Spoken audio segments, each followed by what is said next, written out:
And more than 500 of those cases were reported at the JBS facility in Greeley, site of one of the earliest, most severe outbreaks in Colorado. There are still 2 active outbreaks at JBS, one in the corporate offices, another in the beef packing plant.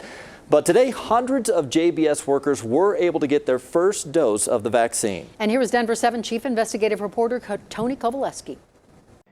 And Brian, this was considered a hot spot for many of the past 12 months. We're talking about the JBS plant and the treatment of workers inside a facility where it was virtually impossible to socially distance. But today, Colorado's governor said it's time to celebrate as workers step forward to get vaccinated. Relax your arm. An iconic day for this Greeley slaughterhouse as shortly after sunrise, 1,900 workers started receiving their vaccines. I'm proud to say that our hard-hit workers at our meat processing facilities will be fully protected from the deadly coronavirus.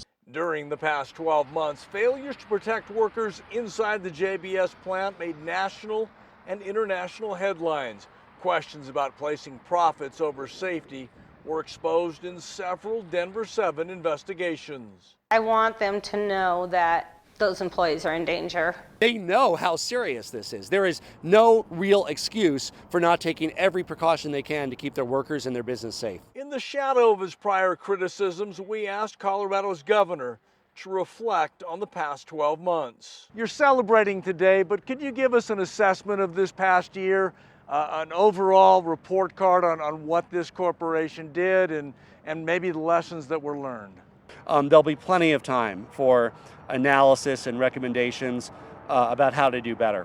But today is a day where the state of Colorado is partnering with the workers and with the employer, both on the same page, to really finally give a very high level of protection to all the workers at JBS. Right arm is okay? Right here?